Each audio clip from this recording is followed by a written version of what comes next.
السلام علیکم۔ Army chief general Asim Munir سے پاکستان کے 10 سرکردہ جو کاروباری شخصیات ہیں ان کی ملاقات ہوئی۔ وفاقی وزیر خزانہ اسحاق ڈار بھی اس ملاقات میں موجود تھے۔ کہنا یہ چاہیے کہ بنیادی طور پر ان کاروباری حضرات کو ایشورنس دی گئی کہ پاکستان کے حالات جلد اس مشکل سے باہر نکل جائیں گے۔ بنیادی مقصد یہی تھا، کانفیڈنس بلڈنگ تھی۔ کاروباری حضرات کی درخواست کے اوپر ہی میٹنگ کا انعقاد کیا گیا تھا اور ڈار صاحب نے پھر IMF کے پروگرام کے حوالے سے بھی بریف کیا۔ جو 5-7 نکات ہیں میں ان کو آپ کے گوش گزار کرنا چاہوں گا۔ 5 ہی افراد کراچی سے تھے، بزنس لیڈرز کہہ لیجیے، بڑے بڑے سلیکٹڈ لوگوں کو مدعو کیا گیا تھا، اور 5 ہی کا تعلق پنجاب سے یا لاہور سے تھا۔ پہلا نقطہ یہ تھا کہ پاکستان کی معاشی مشکلات جلد ختم ہو جائیں گی۔ یہ آرمی چیف کی طرف سے ایشورنس کرائی گئی کہ مشکلات ہیں ابھی، لیکن پوری کوشش کی جا رہی ہے اور جلد پاکستان اس مشکل صورتحال سے نکل جائے گا۔ پاکستان اللہ کے نام پر بنا ہے اور پاکستان ہمیشہ قائم رہنے کے لیے بنا ہے۔ سیاست میں مداخلت نہیں کرنا چاہتا۔ پہلے ابتدائی 3-4 جملوں کے بعد کچھ کاروباری شخصیات نے سوال جواب کیا اور ایک نے کہا کہ یہ جو پولیٹیکل پولرائزیشن ہے یہ بہت اوپر تک چلی گئی ہے، تو ماضی میں بھی فوج جو تھی وہ مداخلت کرتی تھی تاکہ معاملات سیاست کے اس قدر تلخی کا شکار نہ ہو جائیں کہ سنبھالے سے باہر ہو جائیں، تو کہیں نہ کہیں ایک انٹریکشن ہونا چاہیے، بیک چینل ہو یا کوئی رابطہ ہو جس سے معاملات سدھار کی طرف چلے جائیں۔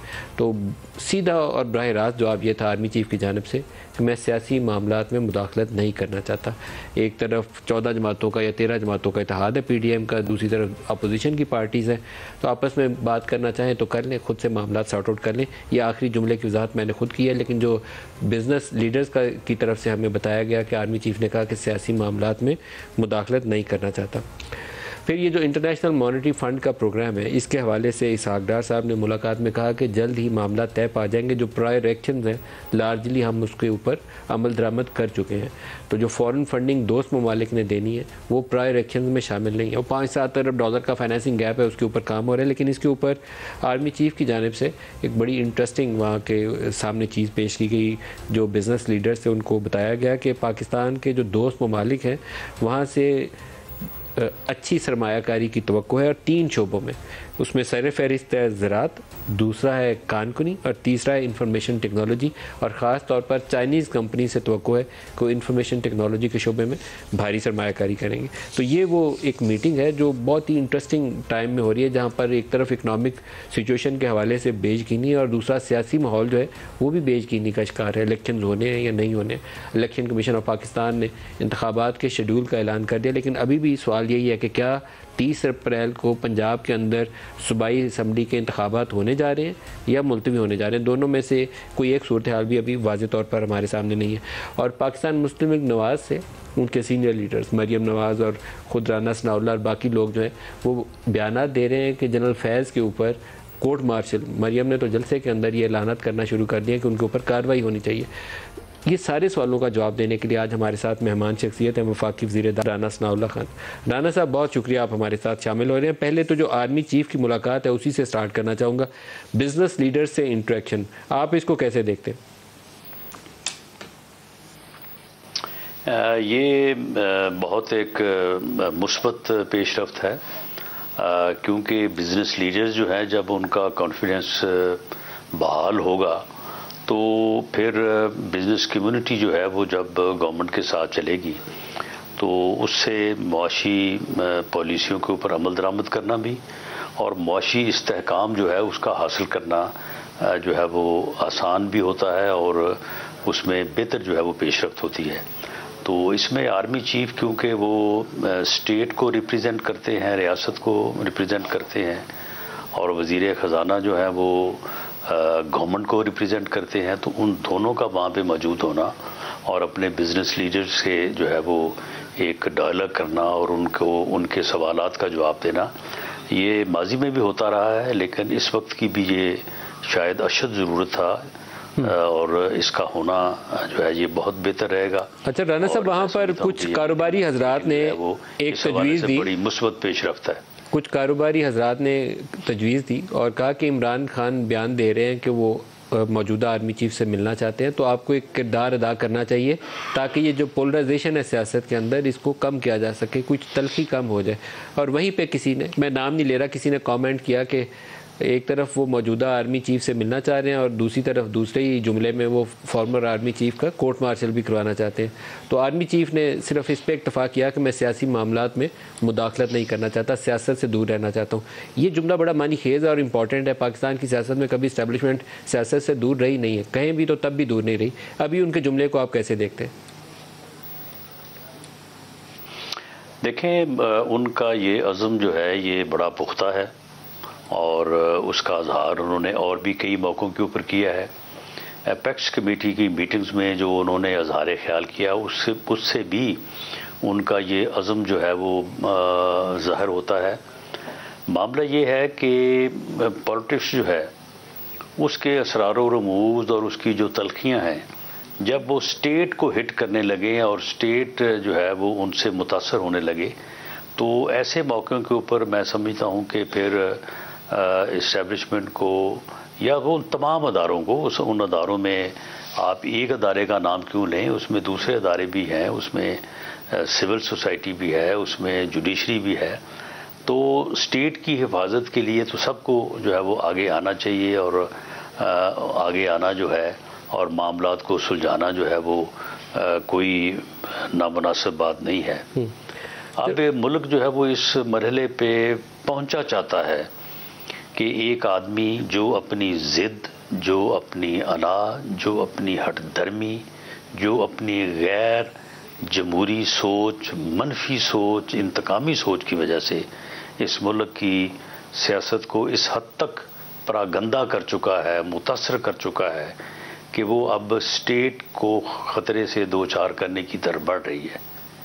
میں سمجھتا ہوں کہ اس مرحلے کے اوپر وہ تمام ادارے جو ان چیزوں سے متعلقہ ہیں, الیکشن کمیشن آف پاکستان ہے, انہیں جو ہے وہ اس معاملے کے اوپر سوچنا پڑے گا, کیونکہ ہماری دانش میں جو الیکشن جس طرح سے یہ ایک پرپیچول, ایک پرماننٹ جو ہے وہ ڈسیبلٹی, عدم استحکام جو ہے وہ ملک کو اس طرح کا الیکشن دو چار کرے گا. یہ ہماری رائے ہے, اس کے اوپر باقی بھی سوچیں. اگر وہ ساری رائے درست نہیں ہے تو پھر ٹھیک ہے, ہم اکثریت کی رائے کو احترام کریں گے. تو یہ اس ملک کو ایک مستقل بحران سے جو ہے وہ دو چار کر دے گا اور شاید اس فتنے کی جو یہ ملک کو جس صورتحال سے دو چار کرنا چاہتا ہے, اس کا سیر نصب العین, اس کا مقصد یہی ہے. رانا صاحب, آپ کو ایک مریم نواز کا بیان سنوانا چاہوں گا اور اس کے اوپر پھر میں آپ سے جواب بھی چاہوں گا, سنوائیے گا جی. آپ کے خیال میں جنرل فیض حمید کا کورٹ مارشل ہونا چاہیے؟ بالکل ہونا چاہیے, اور میں نے تو جب وہ سٹنگ DGIS آئے تھے میں ان کے خلاف کورٹ میں گئی تھی, میں نے اپلیکیشن جمع کرائی تھی, میں نے وہ ثبوت بھی ساتھ اٹیچ کیے تھے, جس کے اندر سب سے بڑا ثبوت یہ تھا کہ وہ اس وقت کے جو اسلام آباد ہائی کورٹ کے جج تھے شوکت عزیز صدیقی صاحب, ان کے گھر گئے تھے اور ان کو کہا تھا کہ نواز شریف کو آپ نے سزا دینی ہے, مریم کو آپ نے سزا دینی ہے اور بیل نہیں دی. ان کا کورٹ مارشل ہونا چاہیے, ان کو بلکہ ان کو نشان عبرت بنانا چاہیے. جو جانے والا چیف ہے اس کے آپ گریبان پکڑیں, اور جو آنے والے چیف ہیں جو اب ہے ان کے آپ پاؤں پکڑیں. ثاقب نثار صاحب اس قوم کے سب سے بڑے مجرم ہیں. رانا ثناء اللہ صاحب, کیا آپ بھی مریم کے ہم خیال ہیں کہ جنرل فیض حمید فارمر DGISI ان کا کورٹ مارشل ہونا چاہیے؟ میں سمجھتا ہوں کہ جو کوشچن مریم نواز سے کیا گیا اور جو انہوں نے جواب دیا, اس کے علاوہ کوئی جواب اس کا بنتا نہیں ہے. کوئی بھی اس سے علیحدہ کوئی سوچ یا نہ رکھ سکتا ہے نہ جواب دے سکتا ہے. آپ مجھے بتائیں کہ اگر یہ سچ ہے, جو کہ ہماری نظر میں سچ ہے, باقی اس کو ویریفائی جس بھی فورم پہ کیا جائے وہ بالکل ویریفائی ہونا چاہیے. ایک ہائی کورٹ کا فارمر جج جس کی بہت بہتر ریپیوٹ ہے, وہ کہتا ہے کہ جی فلاں صاحب میرے پاس آئے اور انہوں نے مجھے آگے یہ کہا ہے, بلکہ یہاں تک کہا ہے کہ ہم آپ کو چیف جسٹس جو ہے وہ آپ نے شاید 3 ماہ بعد بننا ہے تو ہم آپ کو 1 مہینے بعد بنا دیتے ہیں اور آپ نے یہ کام کرنا ہے. اور وہ آگے سے جب کہتا ہے تو وہ کہتا ہے کہ آپ تو ہماری 2 سال کی محنت جو ہے وہ ضائع کر دیں گے. تو یہ 2 سال کی محنت کا مینڈیٹ ان کے پاس کیسے تھا؟ چیف جسٹس بنانا اور پہلے بنانا جو ہے یہ ان کا کہاں سے مینڈیٹ تھا؟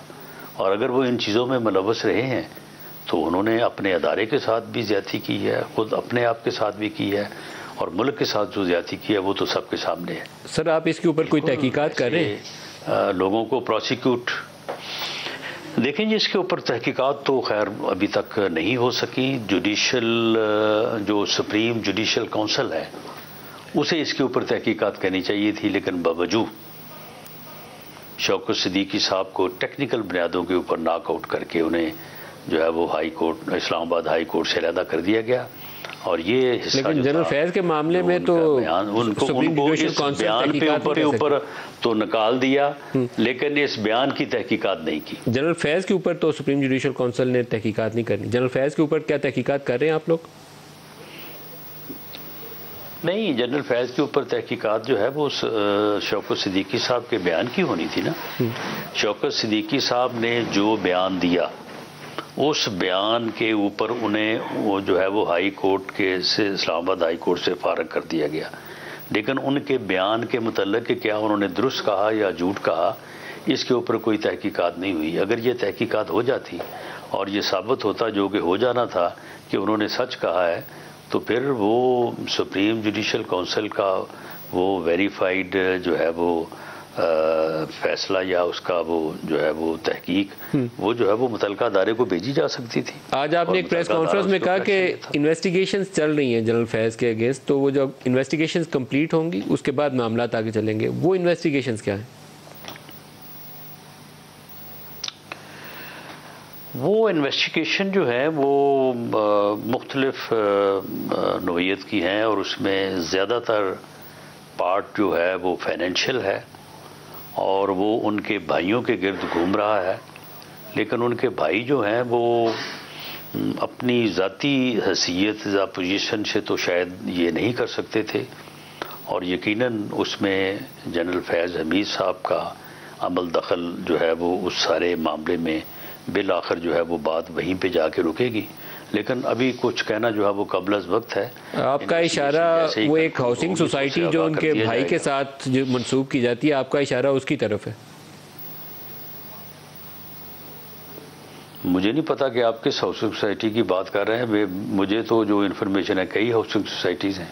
کئی ہاؤسنگ سوسائٹیز؟ سر یہ تو آپ بڑی وہ ہلا دینے والی، بھونچال لانے والی خبر جو ہے اس کی طرف اشارہ کر رہے ہیں.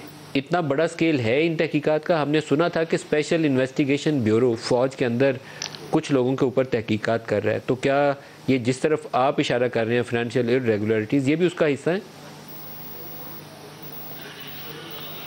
بہرحال ان کے متعلق تو ہمیں نہیں پتا. جو ہماری سائڈ پہ یعنی سول گورنمنٹ کی سائڈ پہ جو بات دیکھی جا رہی ہے اس کے متعلق میں نے آپ کو عرض کیا ہے، اور وہ یہی ہے کہ یعنی لوگوں کے متعلق آپ نے دیکھا ہی ہوگا نا کہ اس میں کیا کہتے ہیں، یعنی یہ نیب میں کہ جی لوگ دنوں میں امیر ہو گئے اور بے پناہ امیر ہو گئے، لوگوں نے لوگوں کے ایسٹس میں اضافہ ہو گیا. تو یہ چیزیں جو جب سامنے آئیں گی آفٹر ویریفیکیشن، تو میرا خیال ہے کہ پچھلے سارے ریکارڈ جو ہیں وہ بیٹ ہو جائیں گے. اچھا، یہ تو مجھے لگتا نہیں ہے کہ آئندہ آنے والے دن ہم پروگرام پھر کسی اور ایشو پہ کریں گے، اسی پہ کریں گے. لیکن ایک بڑا اہم سوال ہے سر، جب 2018 کا یہ واقعات یا 17 سے شروع کر لیں تو اس وقت جنرل فیض جو تھے وہ D G I S I نہیں تھے. D G I S I وہ اس کے بعد بنے تھے. جب یہ سارے معاملات چل رہے تھے اس وقت ڈی جی سی کی پوزیشن پہ تھے. تو آپ کی توپوں کا رخ سارا جو ڈپٹی تھا اس کی طرف ہے، لیکن نہ آرمی چیف کو آپ نے اس میں ٹارگٹ کیا، نہ اس وقت کے ڈی جی آئی کو ٹارگٹ کیا. یہ کوئی ڈی جی سی علیحدہ سے اپنی پالیسی تو بناتا نہیں ہے، یہ تو فوج کا ایک ڈسپلن ہے. اس کے پیچھے کیا منطق ہے؟ نہیں دیکھیں، ایک آدمی جو ہے وہ آپریٹ کرتا ہے، ایک آدمی جو ہے وہ کسی بھی یعنی ادارے کو جو ہے وہ یعنی لیڈ کرتا ہے، یا اس کو جو ہے وہ اس کی جو ہے وہ سپرویژن میں یا اس کی سربراہی میں ہوتے ہیں. اب جو آدمی آپریٹ کرتا ہے ملک صاحب، سب سے زیادہ نام تو اسی کا لیا جاتا ہے نا.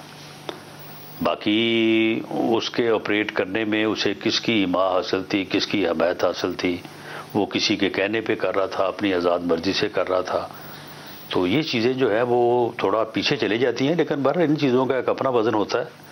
تو ان کے متعلق جو چیز سامنے آئی ہے یا جو چیزیں سامنے آئی ہیں کہ شاید وہ خود سے زیادہ آپریٹ کرتے تھے.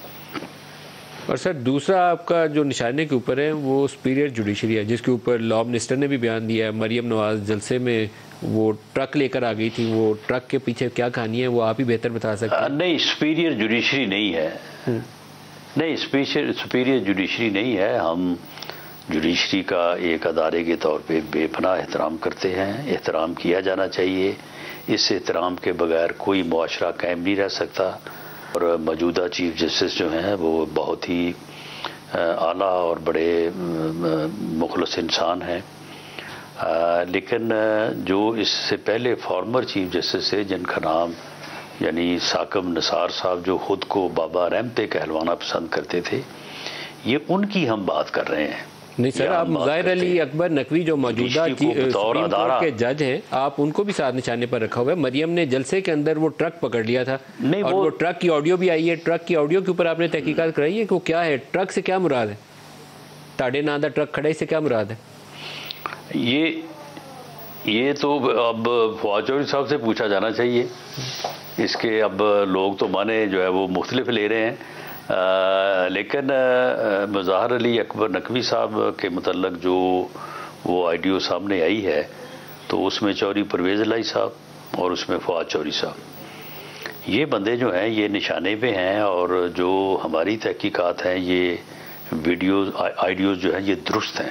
آپ نے فورینزک کروائی ہے اس کی آواز؟ فورینزک رپورٹس لی ہیں آپ نے ان کی؟ جی، ہم نے. دیکھیں، فورینزک رپورٹ کے دو پارٹ ہوتے ہیں. ایک تو آپ جو آڈیو ویڈیو ہوتی ہے اس کو آپ ویریفائی کرتے ہیں کہ اس میں کوئی کٹ اینڈ پیسٹ اور یہ باقی چیزیں تو نہیں ہیں. دوسرا اس کا پارٹ یہ ہوتا ہے کہ مثال کے طور پہ اگر یہ کہا جا رہا ہے کہ یہ آواز چودھری پرویز الہی صاحب کی ہے یا فواد چودھری صاحب کی ہے، تو پھر ان کی آواز جو ہے وہ ریکارڈ کی جائے اور اس کے بعد یہ دونوں آوازیں جو ہیں وہ بھیجی جائیں فرنسک کو، اور پھر وہ فرنسک ان کو کنفرنٹ کر کے بتائے کہ جی ہاں یہ سیم ہے. تو وہ پارٹ تو خیر ابھی تک نہیں ہوا، اور شاید یہ وہ والنٹیرلی جو ہے وہ کروانا اس لیے نہیں چاہتے کہ انہوں نے ایڈمٹ کر لیا. اب شاید ضرورت بھی نہیں ہے اس کی. ان دونوں نے ایڈمٹ کیا ہے کہ ہاں جی یہ بات ہم نے کی ہے، اور اس بات سے جو اخذ ہوتا ہے تو اس کے بعد پھر میرا نہیں خیال کہ یہ اٹیک کی ذمہ داری ہمارے اوپر آنی چاہیے، بلکہ ان کے اوپر آنی چاہیے. انہوں نے کیوں ایسی بات کی؟ اور سر ثاقب نثار، ان کو ریٹائرمنٹ کے بعد ابھی آپ نے کیوں نشانے پہ لیا؟ پہلے آپ نے اس قدر ان سے محبت نہیں کی جتنی آج کل کر رہے ہیں. نہیں، محبت تو ہم نے اس وقت بھی کی ہے. یہ ذرا ہو سکتا ہے کہ اب جیسے جیسے ٹائم بدلتا ہے، یعنی مثال کے طور پہ اب الیکشن کا اگر سما ہوگا تو ہمیں جلسے کرنے پڑیں گے، ہمیں اپنا بیانیہ دینا پڑے گا، ہمیں اس بارے میں ایک جو ہے وہ زیادہ بات کرنی پڑے گی، تو زیادہ محبت کا اظہار ہو جائے گا. اگر پہلے کبھی کبھار بات ہوتی تھی، کبھی کبھار جو ہے وہ جلسہ ہوتا تھا، تو اس وقت جو ہے وہ اظہار ہوتا تھا. لیکن ایسا موقع کبھی بھی نہیں رہا ہوگا جب سے انہوں نے یہ ظلم کیا کہ ان کے ساتھ محبت کا اظہار نہ کیا گیا ہو. محبت کا اظہار ان سے ہوتا رہا ہے. سر جو آپ الزام عائد کرتے ہیں نا، آپ کا الزام یہ ہے کہ اس وقت کے سپریم کورٹ سے بیٹھے ہوئے ایک جج نے، چیف جسٹس ثاقب نثار نے، اور اس وقت کی اسٹیبلشمنٹ سے جس میں آپ جنرل فیض کا نام لیتے ہیں، اس وقت کی حکومت کو گرا دیا. یہ آرٹیکل 6 کا چارج بنتا ہے. ایک آرٹیکل 6 ہم نے مشرف پہ دیکھا تھا، اس کا انجام کیا ہوا ہے. تو مجھے نہیں لگتا کہ آپ سیاسی طور پر اتنے توانا ہیں کہ اس طرح کے معاملات کو لے کر آگے بڑھ سکتے. نہیں، ٹھیک ہے، آپ کی اس بات کو میں چیلنج نہیں کرتا کہ ہم اتنے توانا ہیں یا نہیں ہیں. لیکن ایسے معاملات کا مواخذہ ہونا چاہیے. ہم نہ کر سکیں یہ ایک علیحدہ بات ہے، لیکن ہونا تو چاہیے نا. آئین اور قانون کا تقاضا تو یہی ہے نا. یہ تقاضا جو ہے یہ پورا ہونا چاہیے تھا، یہ پورا ہونا چاہیے. اگر آج کوئی نہیں کر سکتا تو کل کو اس کو پورا ہونا چاہیے. لیکن آئینی اور قانونی تقاضا تو یہی ہے. رانا ثناء اللہ صاحب، ایک پنجاب کی صورتحال کی طرف بھی آؤں گا، لیکن پہلے پرٹیکولرلی عمران خان کے متعلق. آج ان کی ریلی تھی، لاٹھیاں برسائی گئیں، مجھے درست نہیں لگا. سیاسی ماحول میں کبھی بھی ورکرز کے اوپر اٹیک نہیں کرنا چاہیے. آپ کے ارادے کیا ہیں؟ آپ عمران کو پکڑ کے گرفتار کرنا چاہتے ہیں، جیل میں ڈالنا چاہتے ہیں، نااہل کرنا چاہتے ہیں؟ کیا ارادہ؟ نہیں، ہم اس کا یہ جو تماشا ہے نا، جو اس نے یہ پکڑا ہوا ہے کہ وہ ہر وقت کوئی نہ کوئی تماشا کرنا چاہتا ہے، ہر وقت عدم استحکام لانا چاہتا ہے، ہر وقت جو ہے وہ ایک ایسے منفی عمل کو جاری رکھنا چاہتا ہے، جس کی بنیاد کے اوپر ملک میں افراتفری ہو، ملک میں انارکی ہو، اور کبھی لانگ مارچ، کبھی احتجاج، کبھی ریلی، کبھی جو ہے وہ جلسہ، کبھی جو ہے وہ لانگ مارچ، کبھی جیل بھرو، اور ہوتا اس سے کچھ بھی نہیں ہے۔ جو بھی کرنے کی کوشش کرتا ہے بری طرح سے ناکام ہوتا ہے، لیکن ہر وقت وہ اس جو ہے وہ رہتا ہے اس کوشش میں کہ میں کچھ نہ کچھ کروں جس سے ملک میں افراتفری ہو، ملک میں انارکی ہو، یعنی وہ ایک یعنی منظم اور یعنی متعین فتنے کے طور پہ جو ہے وہ اس ملک میں جو ہے وہ ایکٹ کرتا ہے۔ تو ہمیں اس کی سرگرمیوں کو جو ہے وہ بالکل کنٹرول کرنا ہے۔ آج جو وہ ریلی نکالنا چاہتا تھا، اس کے جو معاملات ہیں جو صوبائی حکومت نے ہمیں بتایا ہے جب یہ معاملہ چل رہے تھے، تو دیکھیں اسی ایریا میں، جس ایریا سے گزر کے وہ جانا چاہتے تھے داتا صاحب، اسی میں دو ایکٹیویٹیز جو ہے وہ پہلے سے چل رہی تھی۔ اس میں ایک تو عورت مارچ تھا۔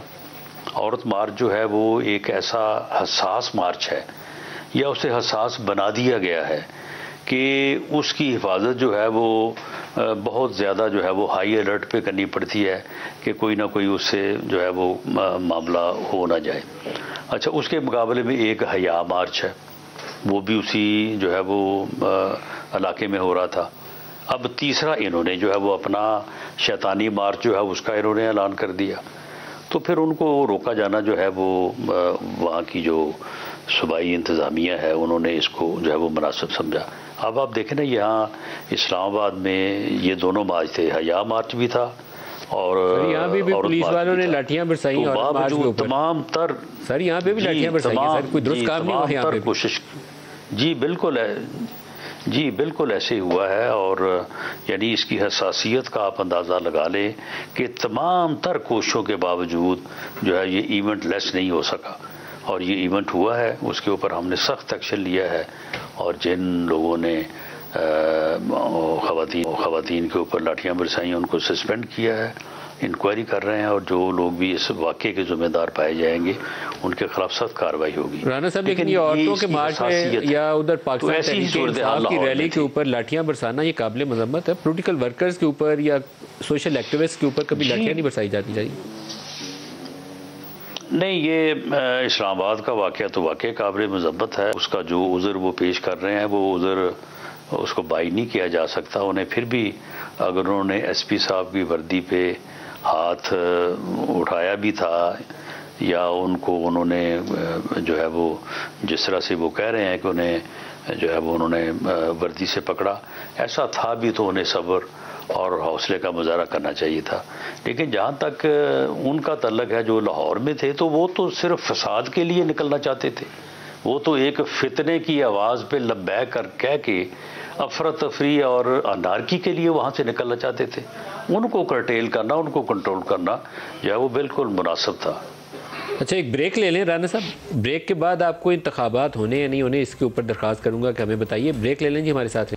Welcome back. Rana Sanaullah Khan وفاقی وزیر داخلہ ہمارے ساتھ ہیں۔ رانا صاحب، عمران خان کی گرفتاری، کیا آپ گرفتار کریں گے؟ جی بالکل، اگر قانون کا تقاضا ہوا تو ضرور گرفتار کریں گے، کیوں نہیں کریں گے۔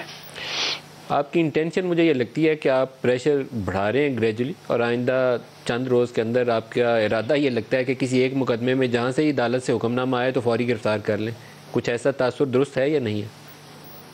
جی بالکل، ہماری کوشش یہی ہے کہ اس کو بھگایا جائے، اس کو تھکایا جائے، اور اس کے بعد جو ہے وہ جب اس کی گرفتاری جو ہے وہ زبان زد عام آواز خلق ہو کہ اب اس کو ضرور گرفتار ہونا چاہیے، اور عدالت کا بھی حکم ہو، صرف انتظامی حکم ہی نہ ہو، تو پھر ایسی صورت میں جو ہے وہ اس کو گرفتار کیا جائے تاکہ اسے اپنی گرفتاری سے کوئی فتنہ پھیلانے یا منفی رجحانات کو فروغ دینے کا موقع نہ ملے۔ 3-4 مقدمات جو ہیں وہ کافی ٹیڑھے قسم کے مقدمات ہیں۔ آج آپ نے پریس کانفرنس کے اندر بھی حوالہ دیا، ایک وہ بحریہ کو جو وہ واپس کیا گیا ریاض ملک کو 190 ملین پاؤنڈ، لیکن اس کے اوپر آپ نے ابھی تک سزا اور جزا کا عمل شروع نہیں کیا، وہ کیس ادھورا ہے ابھی، باقی مقدمات میں آگے بڑھ رہے ہیں، اس کی کیا وجوہات؟ نہیں، ہماری ملک صاحب کوشش یہ ہے کہ مقدمات کو جو ہے وہ 3 تو اس وقت زیر سماعت ہیں 3 ڈفرینٹ کورٹس میں، اور یہ جو جس کا آپ ذکر کر رہے ہیں وہ بھی میرا کہ بہت جلد جو ہے وہ ٹرائل کے مرحلے پہ پہنچ جائے گا۔ ہماری کوشش یہ ہے کہ اس کا ٹرائل کروایا جائے اور عدالت سے جو ہے وہ اس کی سزا اور جزا ہو، اور اس کے مطابق جو ہے وہ اس کو جو ہے وہ فیس کرنی پڑے اور یہ بھگتے۔ سر، آج ہی کے روز الیکشن کمیشن آف پاکستان نے انتخابات کے شیڈول کا بھی اعلان کیا ہے 30 اپریل کے لیے پنجاب میں، کے پی والا بھی معاملہ درمیان میں چند روز آگے پیچھے اس کو بھی کر لیں۔ مجھے لگتا ہے آپ کی باتیں سن کے ایٹ لیسٹ کہ آپ الیکشن میں ابھی نہیں جانا چاہتے 30 اپریل کو، تو پھر اس شیڈول کا کیا بنے گا؟ دوبارہ معاملہ کسی ہائی کورٹ یا سپریم کورٹ کے سامنے جائے گا؟ دیکھیں، ہماری یہ رائے ہے کہ یہ الیکشن جو ہے اگر یہ اس طرح سے ہوگا تو یہ اس ملک کو ایک دائمی جو ہے وہ انتشار اور افراتفری سے دوچار کر دے گا۔ یہ 2 اسمبلیوں کا الیکشن جو ہے اگر یہ ہار گئے تو یہ کسی طور پہ یہ تسلیم نہیں کریں گے کہ وفاقی حکومت کی مداخلت کے بغیر ہم ہارے ہیں یا یہ الیکشن جو ہے یہ فری اور فیئر ہوا ہے، اور وائسا ورثہ اسی طرح سے ہوگا کہ اگر کل کو یہ 2 صوبائی اسمبلیاں الیکشن ہو کے جو ہے وہ حکومتیں بن جاتی ہیں تو پھر قومی اسمبلی کا الیکشن جو ہے ان 2 حلقوں 2 صوبوں میں تو فارغ ہو گیا، جبکہ میجورٹی سیٹس جو ہیں قومی اسمبلی کی ان دونوں صوبوں میں ہیں، بلکہ ایک صوبے میں ٹوٹل سیٹس کا 50% ہے۔ تو ایسی صورت میں جو ہے وہ الیکشن جو ملک میں استحکام لاتے ہیں وہ ایک ایسا ذریعہ بنیں گے کہ ملک میں ایک نئی انارکی افراتفری جو ہے وہ شروع ہو جائے گی۔ اس لیے ہم یہ چاہتے ہیں کہ یہ الیکشن ایک تو اکٹھے ہونے چاہیے، دوسرا اس میں جو CCI کا فیصلہ ہے، جو فیصلہ پریویس رجیم میں انہی کی جو ہے وہ زیر صدارت ہوا تھا کہ 2018 کے بعد دوسرا الیکشن جو ہے وہ فریش سینسس اور ڈیجیٹل سینسس کی بنیاد پہ ہوگا، کیونکہ پہلا سینسس جس کی بنیاد کے اوپر اب الیکشن ہونے جا رہا ہے اس کے اوپر بہت سارے اعتراضات تھے۔ تو اب وہ سینسس جو ہے وہ شروع ہو چکا ہے اور 30 اپریل تک جو ہے وہ 30 مارچ تک جو ہے وہ ہو جائے گا، اور اگر 30 مارچ تک وہ سروے ہو کے نوٹیفائی ہو جاتا ہے تو پھر آئین ہی یہ کہتا ہے کہ اس کے بعد پھر پریویس سروے کے اوپر جو ہے وہ الیکشن نہیں ہو سکتا۔ تو یہ ساری چیزیں ہیں، اگر آپ نے اس مرحلے پہ ایک فری اور فیئر الیکشن کی داغ بیل ڈالنی ہے تو آئین کی جو سکیم ہے کہ there must be a caretaker set up in 4 provinces and in federal, اور اس کے بعد جو ہے وہ الیکشن جو ہے وہ ایک فریش مینڈیٹ کے تحت ہونے چاہیے۔ 90 دن بھی اس آئین کا تقاضا ہے، لیکن یہ دونوں تقاضے بھی جو ہیں وہ اسی آئین کے ہیں، اسی آئین میں جو ہے وہ درج ہے۔ تو اس لیے ہماری یہ سوچ ہے، لیکن کیونکہ الیکشن جو ہے وہ الیکشن کمیشن نے کروانے ہیں، اگر ہوں گے تو ہم بالکل ان میں حصہ لیں گے۔ لیکن آپ کی حکمت عملی کیا ہے؟ کیا کریں گے؟ سپریم کورٹ جائیں گے، ہائی کورٹ جائیں گے؟ کیونکہ آپ خود سے اگر کوئی سوچ رہے ہیں تو الیکشن کمیشن پہ اثر نہیں پڑتا۔ آج تو انہوں نے شیڈول کا اعلان کر دیا ہے، تو آپ نے اگر راہ ڈھونڈنی ہے تو کسی عدالتی راستے سے اس کی راہ ڈھونڈ سکتے ہیں، کیا کریں گے؟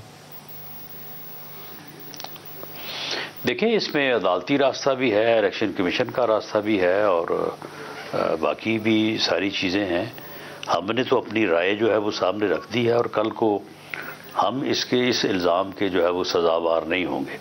لیکن یہ میں آپ کو بات بتا دوں کہ یہ الیکشن جو ہے یہ اس ملک میں استحکام نہیں لائیں گے، بلکہ اس ملک میں افراتفری لائیں گے، انارکی لائیں گے، جو اس فتنے کا نصب العین ہے، جس منفی اور برے مقصد کے لیے یہ فتنہ جو ہے یہ پچھلے 7-8 سال سے 2014 سے جدوجہد کر رہا ہے۔ تو سر، کیا الیکشن کمیشن آف پاکستان کو بھی آپ درخواست دے سکتے ہیں to reassess the dates جس پہ انہوں نے پہلے اعلان کی؟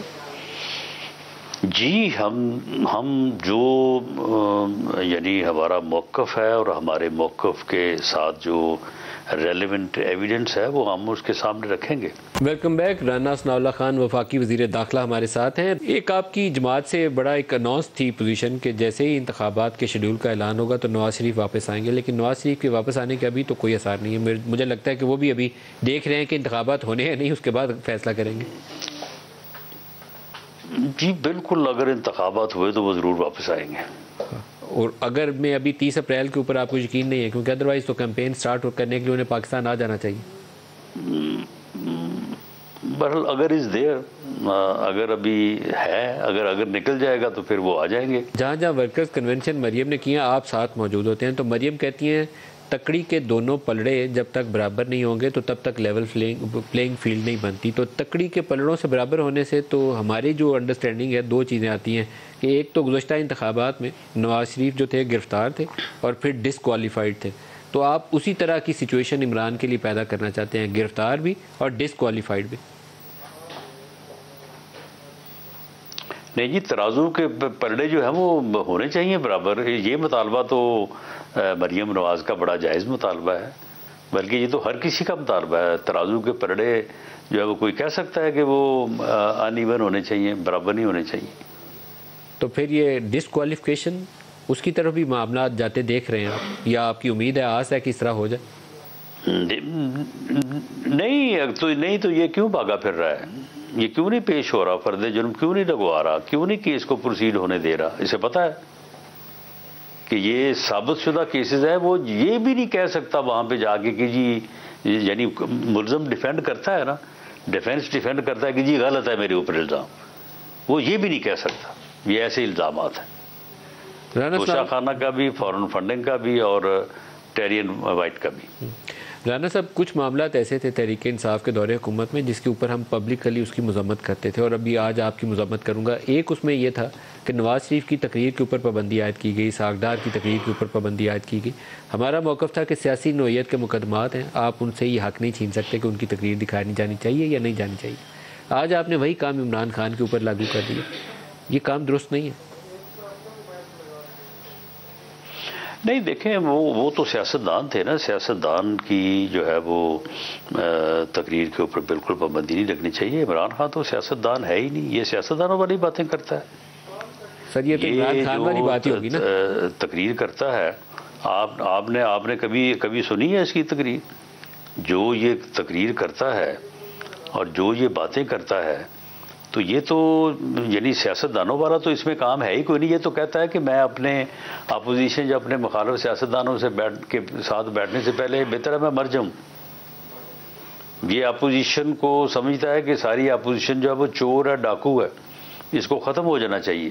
یعنی ان خیالات کے ساتھ یہ جو سیاست کر رہا ہے، تو ایسی سیاست جو ہے وہ تو اس ملک کو پھر کسی اور طرف لے جا سکتی ہے، جمہوریت کی طرف تو نہیں لے کے جا سکتے۔ سر لیکن تقریر کی پابندی کا جواز کیا ہے؟ اس لیے کہ وہ اسٹیبلشمنٹ پہ تنقید کر رہا ہے، تو پھر بھی میرے خیال میں سمجھتا ہوں کہ ایسی سیاست، دیکھیں ایسی فتنے اور فساد کی سیاست جو بھی کرے اس کے اوپر پابندی ہونی چاہیے، جو اس ملک کے آئین کے خلاف، اس ملک کے یعنی جو ہے وہ ایک بیسک جو اس ملک کی جو جمہوری روایات ہیں ان کو ہی تہو بالا کرنے کے لیے ایک آدمی تل جائے اور وہ کہے کہ جی مجھے آپ جو ہے وہ جمہوریت کا جو ہے وہ بینیفٹ دیں، مجھے سیاست کا بینیفٹ دیں، تو وہی سیاست کرو نا تم۔ رانا صاحب جمہوری رویہ اپناؤ نا تم، جمہوریت کی بات کرو نا تم۔ لاسٹ منٹ ہے، کہیں بیک چینل انٹریکشن کر لیں، کیونکہ یہ شخصی آزادی کے منافی، جمہوری اصولوں کے منافی، کوئی آئین سے ماورا کوئی چیز، یہ ہمارے لیے اچھی نہیں ہے۔ آپ کوئی بیک چینل انٹریکشن کریں پی ٹی آئی سے، اور کوئی 3-4 مہینے میں الیکشنز کی تاریخ کے اوپر اتفاق رائے کر کے آگے بڑھ جائیں۔ کوئی اگر کرے تو ہونا چاہیے، کوئی اگر کرے تو ہونا چاہیے۔ اس کے ساتھ جب بھی ہوا اس نے آگے سے گالیاں دی۔ جب یہ لانگ مارچ کر رہا تھا تو آپ کو علم ہوگا کہ ایک دن میاں شہباز شریف صاحب نے، پرائم منسٹر صاحب نے بات کی تھی، اس سے اگلے دن اس نے تقریباً جو ہے وہ 40 منٹ ان کو گالیاں دی کہ تم ہوتے کون ہو، میں بیٹھوں گا کیوں، تمہارے ساتھ میں کیوں بیٹھوں گا۔ اب دیکھیں یعنی یہ اس کی سوچ ہے۔ تو پھر اس کے بعد جو ہے وہ پھر کون سی جمہوری روایات اور کون سا جمہوری رویہ، یعنی جو اپنے بندوں کو یہ کہے کہ اپنا مخالف دیکھو تو اسے گالیاں دو، جو اپنے لوگوں سے یہ کہے کہ مائیں چھوٹے بچوں کو جو پریپ میں اور اپنا جو ہے وہ KG1 اور KG2 میں ہیں، وہ جب مخالف کے بچوں کو وہاں پہ دیکھیں تو ان کو چور کہیں، ان کو ڈاکو کہیں. چلیں ان کے ماں باپ نے اگر اس کی نظر میں کوئی غلط کام کیا بھی ہے تو ان بچوں نے بھی کیا ہے. یعنی یہ سوچ ہے اس آدمی کی، رانا یہ ثناء اس اللہ خان قوم صاحب کو اور اس وقت ختم ملک ہو کو گیا کسی بالکل حادثے سے دو چار کرے گا. رانا ثناء اللہ خان وفاقی وزیر داخلہ، بہت شکریہ آج کے پروگرام میں آپ ہمارے ساتھ رہے. آج کے لیے اتنا ہی اجازت دیجیے. اللہ حافظ.